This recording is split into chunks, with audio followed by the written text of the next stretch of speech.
할렐루야. 잘 지내셨습니까? 네. 내일부터는 여러분이 마스크를 벗고 다닌다고 공식적으로 발표를 하는 것 같아요. 그래도 저는 좀 생각이 마스크를 좀 쓰고 다니면 좋지 않을까 생각이 되어집니다.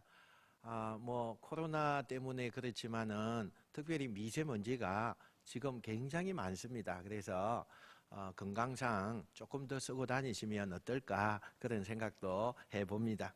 어쨌든 우리 교회가 오늘부터 이렇게 모든 예배가 정상적으로 되게 하신 것 정말 감사를 드리고, 또 오늘 찬양대가 이렇게 아침에 섰는데 여러분 좋죠? 예, 참 좋은 것 같아요. 참 이제는 하나님께서 이 모든 것 가운데 역사하셔서 이제는 교회가 문을 닫고 하는 일이 정말 없을 수 있도록 여러분이 기도를 많이 해주시면 감사하겠습니다. 오늘은 우리가 어린이 주일로 이렇게 지키고 있습니다. 어린이는 꽃이다, 또 뭐 이렇게 말을 많이 하기도 했었습니다. 특별히 제가 주보 안쪽에다가 어린이 주일의 유래가 어떻게 되었는가 저도 궁금해서 이렇게 좀 적어놔 봤습니다. 여러분이 한번 읽어보시고 어린이 주일은 이렇게 해서 주일이 되었구나 이런 것을 좀 생각하시면서, 우리 어린이 주일을 통해서 또 유아 세례를 받는다는 것은 참 뜻깊은 일입니다. 우리 교회가 참 유아들이 세례를 받는다, 너무 놀라운 일이고, 또 예전에는 그저 그냥 그런가 보다 이렇게 했지만 요즘에는요 이 아기를 태어나게 하는 게 얼마나 귀한지요. 그래서 우리 교회가 또 유아 세례를 베푼다고 하니까 저는 괜히 흥분이 되어서 어제 저녁부터 이거 유아 세례를 준다는 이게 너무너무 좋은 거예요. 그래서 오늘 또 유아 세례를 받게 하신 하나님께도 너무 감사를 드립니다. 특별히 우리 교회가 다음 세대들이 많이 전도되어질 수 있도록 여러분이 기도도 해주시고 또 특별히 관심을 가지고 전도도 해주시면 감사하겠습니다. 오늘 읽은 본문은 아이를 가진 부모들이 예수님께 아이를 데리고 오는 장면을 우리가 볼 수가 있습니다. 너무나 잘 아는 말씀이죠.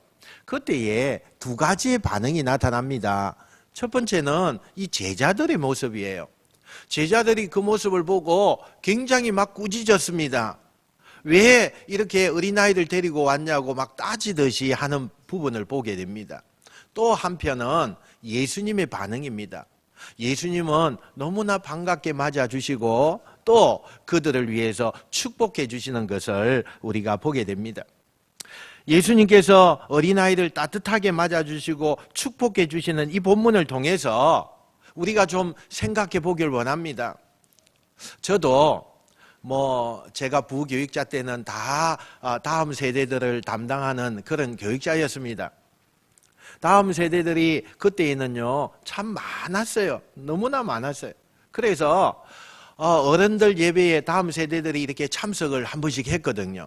어린이 주일이라든지 특별한 때에 이렇게 참석을 했습니다. 그러면 거의 큰 본당에 한쪽은요 다 어린이들이에요. 그냥 어른들은요 앉을 수도 없어요. 너무 많아서. 그런데 참 그때 가운데서도요 감격이 있잖아요. 근데 그때의 감격은 좀 별로였던 것 같아요. 아이들이 어린이들이 예배 드릴 때 시간이 좀 많기 때문에 좀 움직일 수도 있고 왔다 갔다 하기도 하고, 또 어떤 애들은 막 자기들 친구들끼리 꼬집고 이렇게 하다 보니까 예배가 예전 예배보다 조금 다른 부분이 있잖아요. 그러면 어른들이 그냥 확 눈치를 주고 눈을 막 이렇게 안 좋게 뜨고 이러는 그런 부분이 있었거든요. 근데 요즘은요 어린이들이 너무 귀해요. 좀 그랬으면 좋겠어요. 이런 마음들이 많이 생기잖아요.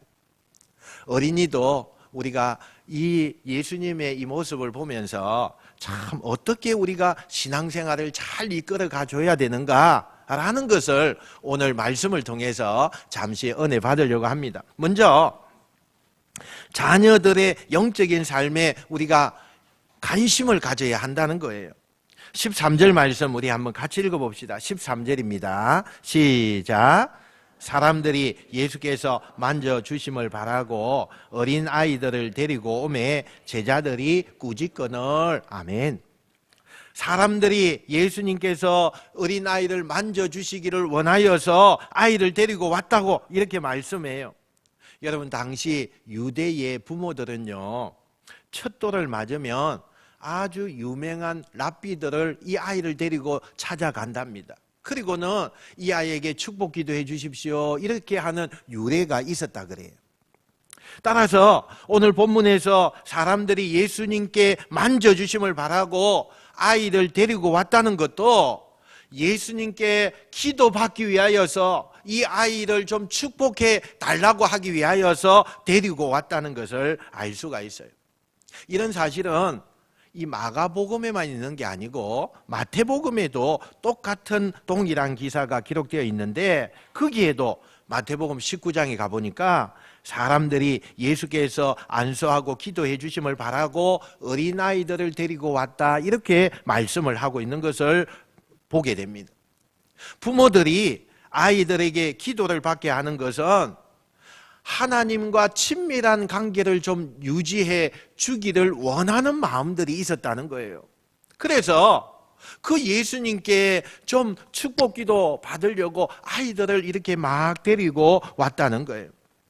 즉, 이것은 부모들이 자녀의 영적인 삶에 깊은 관심을 두고 있다는 것을 우리에게 간접적으로 말씀해 보여주고 있다는 겁니다. 우리는 사람들이 예수님께 아이를 데리고 가서 안수 기도를 받게 하는 이것을 보면서 우리 자신들에게 질문을 좀 던져봐야 돼요. 나는 사랑하는 내 자녀들에게 영적인 삶에 얼마나 관심을 두고 있느냐? 그거 너무너무 중요하거든요. 어린아이들이 아니더라도 다 큰 결혼 다 하고 난 그런 자녀들이라 할지라도 부모된 입장에서 내가 그 자녀들에게 영적인 관심을 얼마나 많이 가지고 있느냐, 너무 중요해요. 여러분, 안타깝게도 자녀들의 영적인 삶에 깊은 관심을 가지고 있는 부모들이 그렇게 많지 않다는 거예요. 우리나라 보면은요, 어떻게 그걸 알 수가 있느냐? 돈의 사용처를 보면 알 수 있어요. 여러분, 자녀들의 신앙교육을 위해서 어느 정도의 돈을 사용하고 계십니까? 우리나라 학부모들이 1년간 부담하는 사교육비만 해도요 30조 원이 연간 되어진대요. 30조 원이에요. 조원. 억도 아니고 조원이에요. 그러면 공교육비까지 합치면 얼마 정도 되느냐? 연간 50조 원이 된대요. 엄청난 돈이죠. 엄청나요. 내 보물이 있는 그곳에 내 마음도 있느니라, 마태복음에 그런 말씀이 있잖아요. 우리 자녀들이 많은 돈을 쏟아붓고 자녀 교육에 이렇게 한다는 것은 그 정도로 자녀들에게 관심을 많이 가지고 있다는 거예요. 우리가 정말 살아계신 하나님을 믿는 자라면 이 자녀들을 세상에 공부하는 곳에 그렇게 투자하는 것이 아니라 영적인 삶에 관심을 얼마나 내가 가지고 있는가 질문해 보셔야 돼요. 우리가 자녀들이 밥을 먹지 않으면 어떻게 해서라도 밥을 먹이기 위해서 애쓰잖아요. 그러면 우리도 영적 자녀들이 양식을 먹지 않으면 그냥 두지 말아야 돼요. 설득하고 건면해서 그 영적인 밥을 먹게 해줘야 되잖아요. 자식들이 부모와 대화를 하지 않으면 아이들에게 무슨 일이 있는가 보다, 그래서 계속 부모들이 자녀에게 대화를 시도하잖아요. 그런데 진짜 아버지이신 하나님을 멀리하는 것을 보면서 자녀들의 그 신앙에 문제가 있는 줄 알고 그것을 알면서도 하나님 앞에 그 관계를 계속 유지시키려고 하지 않는 우리의 모습이 얼마나 많아요. 왜 우리가 자녀의 영적인 삶에 관심을 쏟아야 합니까? 많은 이유가 있지만 두 가지로 생각해 보려고 그래요. 하나는 부모의 신앙이 자녀들에게 계승해야 하기 때문에 그렇다는 거예요. 부모의 세대에 이 신앙이 끊어지면 안 되기 때문에 그런다는 거예요. 하나님은 어제나 오늘이나 영원토록 동일하십니다. 하나님은 영원하신 분이기 때문에 우리가 신앙생활을 당대에만 하시기를 원하지 않아요. 우리의 자녀들에게도 계속 그것이 개성되어져서 유지되어지기를 원하고 계시는 거예요. 기독교가 왜 전도를 강조할까요? 왜 자꾸 믿지 않는 사람을 모시고 와서 전도해야 된다고 말할까요? 믿음의 개성이죠. 하나님의 나라에 한 사람이라도 더 모시고 가려고 하는 그것이잖아요. 그죠? 전도를 통해서 하나님의 나라가 이 땅에 계속 확장되어져야 돼요. 요 대청동뿐만 아니라 부산 전역에 그것이 퍼져나가야 되고 이 대한민국에 퍼져야 되고 전 세계적으로 하나님의 나라의 복음이 전파되어져야 돼요. 할렐루야. 그래서 우리는 전도해야 된다는 거예요. 근데 여러분, 전도가 단지 외부에 있는 믿지 않는 그런 사람에게만 하는 겁니까? 아니에요. 오늘 주된 포인트는 내 가족이에요. 내 자녀예요. 내 자녀가 아직도 말씀을 듣지 못하고 하나님을 믿지 않는 그런 자녀가 있다면 여러분, 우리가 통곡해야 돼요. 하나님 앞에 정말 가슴을 치면서 안타까워해야 돼요. 여러분, 전도는 우리가 모르는 사람을 찾아가서도 전도할 수 있어요. 그러나 제일 급한 전도가 내 가족이에요. 내 가족이에요. 내 자녀예요. 이게 생물학적 전도 아닙니까? 부부가 낳은 자식에게 신앙을 개성함으로써 주의 백성이 많아지게 하는 방법, 그거잖아요. 여러분, 유대인들, 이스라엘 백성은 이 전도만 했어요. 다른 전도 안 했어요. 왠지 아십니까? 제가 오후에 로마서를 좀 강의하려고 하는데요, 그 로마서에 보면 너무나 확실해요. 유대인들의 딱 관점은 뭐냐? 다른 이방인들은 하나님 나라에 갈 자격도 없다는 거예요. 그래서 자기 자녀들에게요, 정말 신앙의 유산을 주는 거예요. 지금까지 이어지고 있잖아요. 지금까지 이어져요. 그래서 자기 자녀들에게 신앙교육을 철저하게 시키는 민족이 유대인이었어요. 유대인들은 다른 외부인을 전도하지 않아요. 유대의 그 신앙은 자기의 자녀들 통해서 계속 전성되기를 원하고 있어요. 그래서 자녀 교육을 철저하게 어릴 때부터 시킵니다.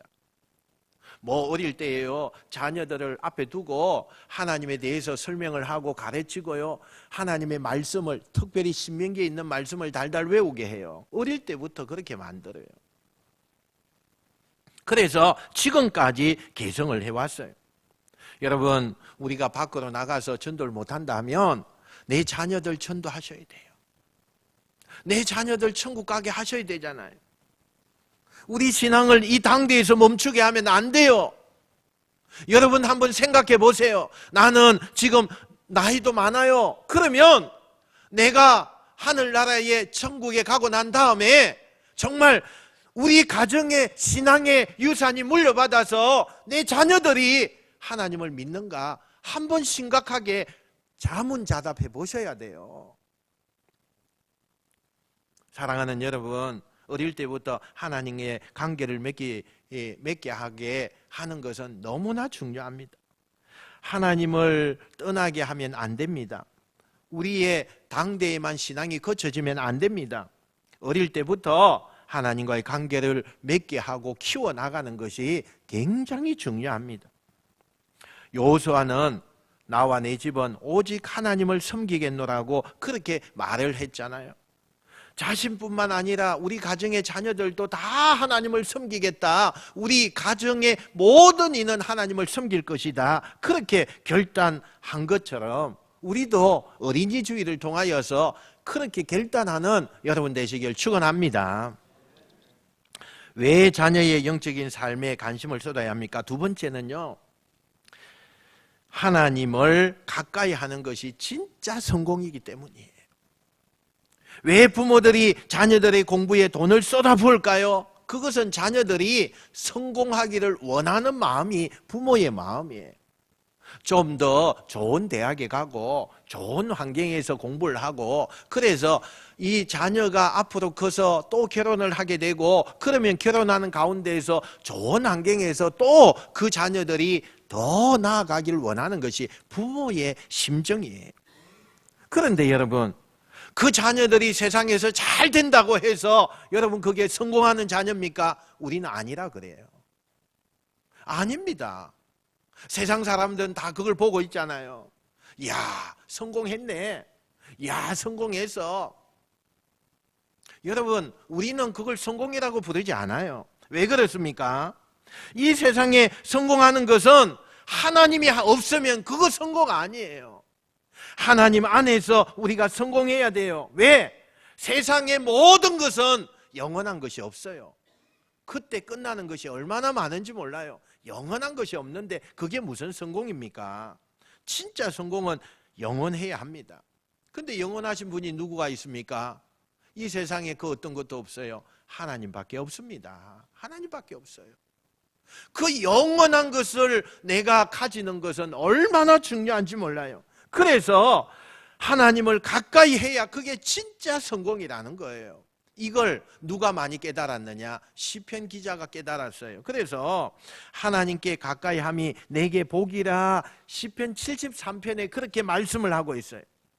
하나님과 친밀하지 않는 상태에서 얻은 물질과 권세와 명예, 이게 복이 아니라는 거예요. 도리어 그게 화가 될 수 있다는 거예요.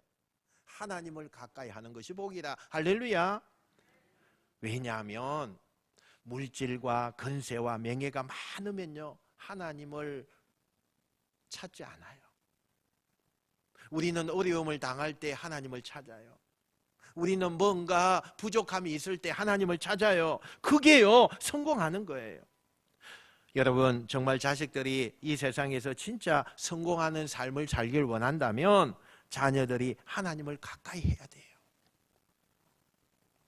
언제 아담과 하와가 불행하게 되었습니까? 그들이 에덴 동산에 있었을 때 얼마나 행복했는지 몰라요. 그래서 우리는 아담과 하와가 살았던 그 에덴 동산을 뭐라고 이야기하느냐? 낙원이다, 이렇게 이야기하잖아요. 낙원. 얼마나 좋은 곳인지 몰라요. 그러나 그들이 하나님께서 금지하신 선악과를 먹음으로써 하나님과의 관계가 깨어져 버렸어요. 그리고는 그 좋고 좋은 낙원에서 쫓겨나요. 불행한 자가 되어버려요. 여러분, 모든 수단과 방법을 동원해서라도 우리는요, 하나님과 가까이 하는 것이 굉장히 중요합니다. 우리의 자녀들도 하나님과 가까이 하는 밀접한 관계를 맺어야 돼요. 여러분, 오래전에 미국에서 실제로 이런 일이 일어났어요. 모든 미국 사람들의 가슴을 막 울리고 특별히 그리스도인들에게 감동을 주는 그런 한 소년이 있었어요. 여러분, 이 소년의 이름은 라이언 화이트라고 하는 소년이에요. 이 라이언은 13살 때예요, 혈류병을 앓게 되었어요. 그래서 병원에서 수술 받았는데 그 수술 받을 때 피를 받았거든요. 다른 사람의 피를 받았는데 그 피가 잘못되어서 에이즈가 걸린 거예요. 얼마나 불행해요. 그래서 에이즈가 걸린 이 아기, 13살밖에 되지 않는 아기예요. 그럼에도 불구하고 얘가요, 항상 긍정이에요. 긍정이에요. 학교에 가서도 어려운 사람을 제일 먼저 도우는 애가 여애예요. 부모들이 걱정하면서 눈물로 밤을 지새고 있을 때 이 아이가 어머니, 아버지에게 찾아와서 걱정하지 마세요, 저 괜찮아요, 이렇게 위로하는 애였어요. 얼마나 일찍 이렇게 참 철도 들었는지 몰라요. 그 이 애 소식이요, 뭐 어느 한 잡지책에 실리게 되고, 그리고는 그 잡지책을 읽는 많은 사람들이 감동을 받게 되고, 또 그러다 보니까 대중매체, TV 같은 데에서도 이 아이를 초청해서 어떻게 그렇게 긍정적인 아기가 될 수 있었느냐, 뭐 이렇게 막 방송에도 나오고 하니까 그것을 보고 많은 사람들에게 각광을 받기 시작했어요. 레이건 대통령도 그를 찾아와서 위로해 주고요, 또 도널드 트럼프라고 하는 부동산 업자도 찾아오고, 마이클 잭슨도 찾아와서 그 유명한 인사들이 그에게 찾아와서 선물도 주고 또 많은 위로를 해 주었어요. 그런데 그럼에도 죽음은 그를 피하지 못하게 했어요. 5년이 지난 후에 그 아이는 죽음을 맞이하게 돼요. 18살에 그 아이가 죽습니다. 근데 그 소년이 죽기 전에 그의 아버지와 마지막으로 나눈 대화가 아주 유명해지게 되었어요. 그리고 많은 사람들에게 정말 감동을 주는 이야기가 되었어요. 그 내용이 뭐냐 하면 아버지가 이 아들을 바라보면서 아들아, 미안하구나. 정말 미안하구나. 이제는 내가 아무것도 해줄 것이 없단다. 이 아빠는 더 이상 어떤 선물도 너에게 줄 수가 없단다. 이 아들이요, 그 아버지의 말을 듣고 이렇게 이야기해요. 아빠, 전 지금까지 많은 선물을 받았어요. 아버지도 아시잖아요. 많은 선물 받았어요. 그러나 아무도 아빠가 준 선물에 비하면 아무것도 아니에요. 아빠는 나에게 예수님을 선물로 주었어요. 아빠는 나에게 지금 이 세상이 중요한 것이 아니라 저 천국에 갈 수 있는 그 정말 놀라운 것을 나에게 선물로 주었어요. 그래서 아빠 염려하지 마세요. 저는 아빠가 준 그 선물이 최고예요. 그러면서 대화를 했다는 거예요. 얼마나 멋진 이야기입니까? 어떻게 이런 위대한 이야기를 우리가 들을 수가 있습니까? 부모가 어린 자녀에게 영혼의 관심을 갖고 그에게 구원의 확신을 심어줬기 때문에 그 아이가 18살밖에 되지 않지만 아빠를 도리어 위로하는 그런 자가 되었다는 거예요. 사랑하는 여러분, 여러분의 가정도 이와 같은 놀라운 은혜의 이야기가 꽃을 피우게 되시기를 주님의 이름으로 축원드립니다. 어떻게 해야 신앙생활 바르게 할 수 있습니까? 두 번째요, 어린아이처럼 신앙생활을 해야 합니다. 사람들이 예수님께 어린아이를 데리고 오자 제자들이 막 꾸짖었어요. 예수님은 환영을 하셨어요. 그런데 예수님께서 어린아이를 안으시면서 축복 기도를 하시면서 이렇게 말씀을 합니다. 우리 14절 15절 한번 같이 읽어봅시다. 시작. 예수께서 보시고 노하시어 이르시되 어린 아이들이 내게 오는 것을 용납하고 금하지 말라. 하나님의 나라가 이런 자의 것이니라. 내가 진실로 너희에게 이르노니 누구든지 하나님의 나라를 어린아이와 같이 받들지 않는 자는 결단코 그곳에 들어가지 못하리라 하시고 아멘. 우리는 예수님께서 어린아이 같이 받들지 않으면 결단코 천국에 들어가지 못한다, 이 말씀하신 의미를 잘 깨달아야 돼요. 혹자는요, 이 어린아이가 어른보다 순수한 것처럼 우리가 순수해야 신앙생활 잘 한다는 뜻으로 이해하고 있어요. 여러분, 물론 아이가 어른보다 좀 순수할 수는 있어요. 그러나 우리가 창조 때에 그 아담과 하와의 범죄 때문에 어린아이들도요, 태어나자마자부터 우리는 순수성을 잃어버렸잖아요. 그래서 뭐 어떻게 해요? 갓난아기나 어른이나 순수성 별로 차이가 없어요.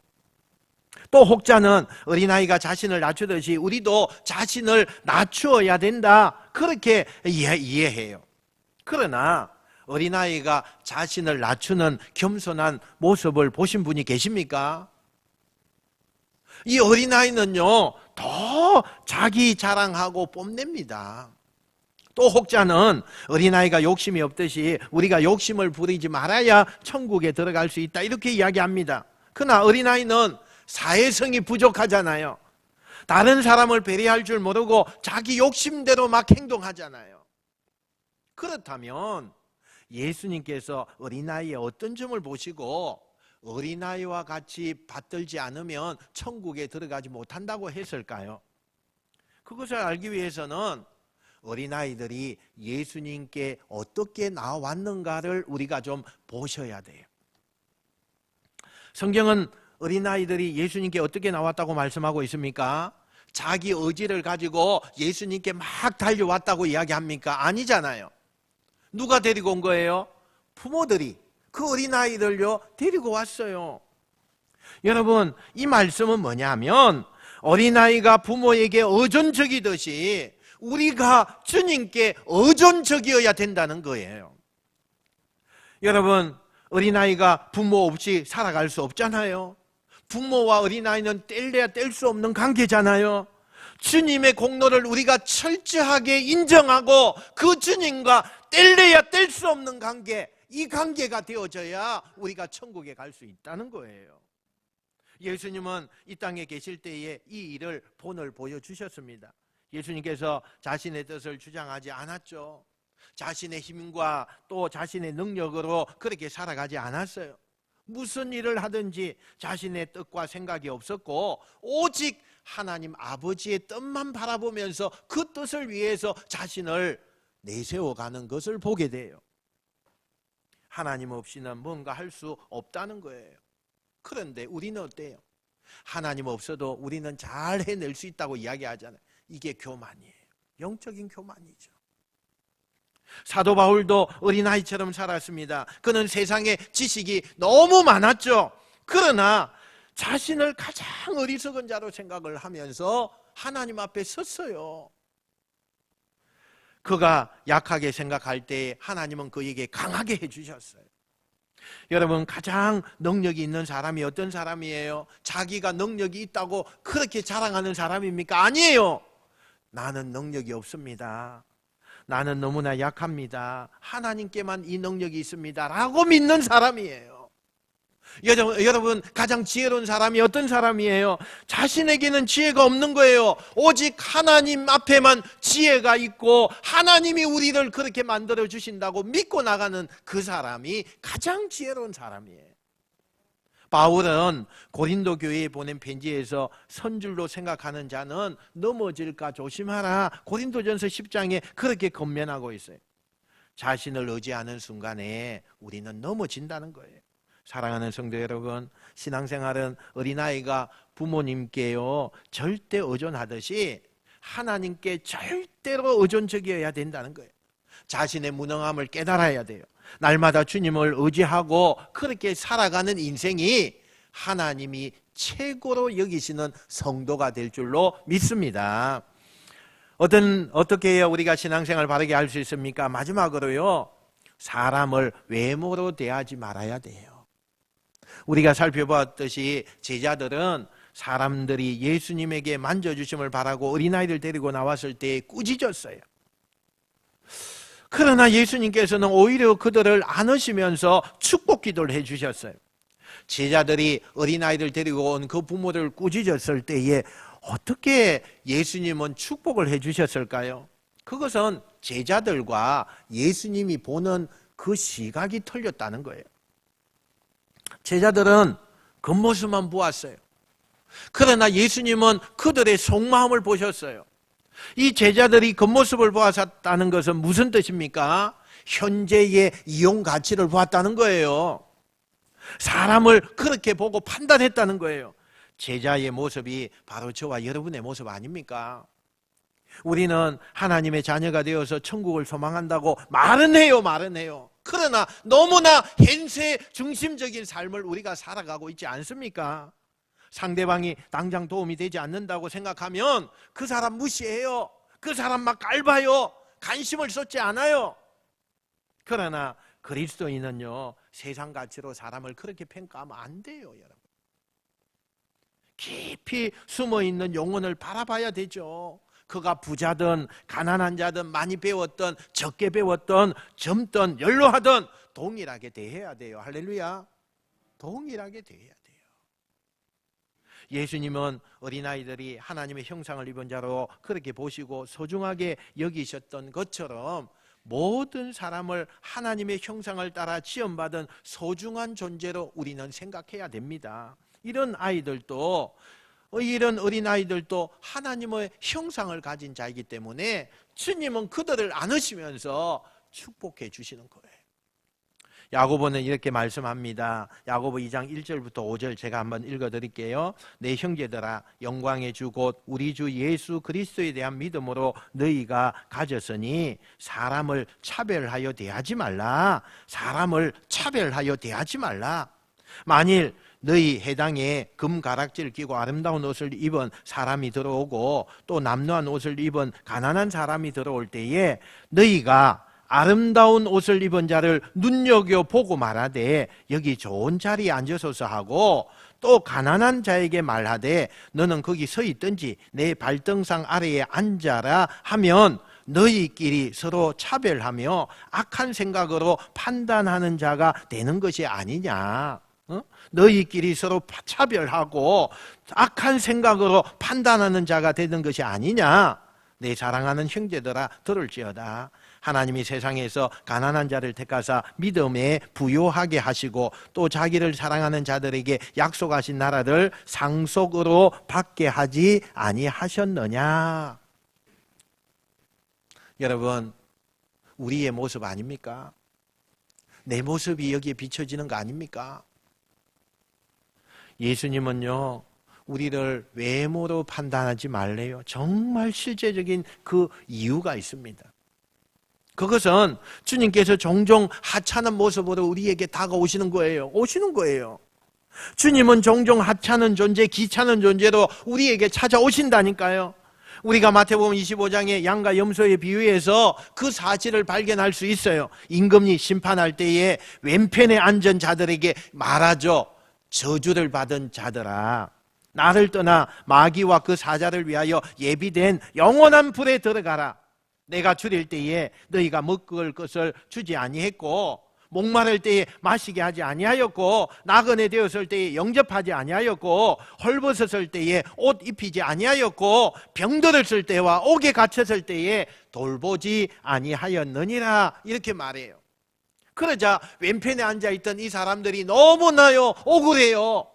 그래서 이야기하죠. 주여, 우리가 어느 때에 주께서 줄이신 것이나 목마르신 것이나 나그네 되신 것이나 헐벗은 것이나 병든 것이나 옥에 갇히신 것을 보고 공양하지 아니하였나이까. 따져요. 우리 모습 아니에요 지금? 똑같잖아요. 그러자 임금이 이렇게 대답해요. 내가 진실로 너희에게 이르노니 이 지극히 작은 자 하나에게 하지 아니하는 것이 곧 내게 하지 아니하는 것과 같대요. 여러분, 그래요. 사람을 섬기는 것이 하나님을 섬기는 거예요. 우리가 바르게 신앙생활 하려면 우리의 눈에 하찮게 보이는 사람부터 사랑해야 돼요. 사랑해야 돼요. 예수님께서 한 율법사로부터 제일 큰 계명이 뭐냐고 질문을 했을 때 예수님의 대답은요, 내 마음을 다하고 목숨을 다하고 뜻을 다하여 주 너희 하나님을 사랑하고 그 다음에 이 둘째가 있는데 그와 같으니 내 이웃을 내 자신과 같이 사랑하라 하셨으니 이 두 계명이 온 율법과 선지자의 강령이니라. 이렇게 말씀을 했어요. 사랑을 통해서요 하나님 사랑을 나타낸다는 거예요. 사랑하는 성도 여러분, 오늘 우리가 어린이 주일입니다. 우리가 어떻게 해야 신앙생활 잘 할 수 있는지 말씀드렸어요. 자녀들을 정말 사랑하신다면 무엇보다도 그들의 영적인 삶에 우리가 관심을 둬야 돼요. 자녀들이 하나님과 바른 관계를 맺도록 하기 위해서 여러분이 힘들어도 애쓰셔야 돼요. 어린아이가 부모를 철저히 의지하듯이 절대적으로 우리는 주님을 의지해야 돼요. 주님께서 사람을 외모로 보시지 않는 것처럼 우리도요 사람을 외모로 보면 안 돼요. 어린이 주일을 통해서 우리의 신앙이 좀 더 성숙해지고 주님을 닮아가는 저와 여러분 되시기를 주님의 이름으로 축원드립니다. 기도하겠습니다.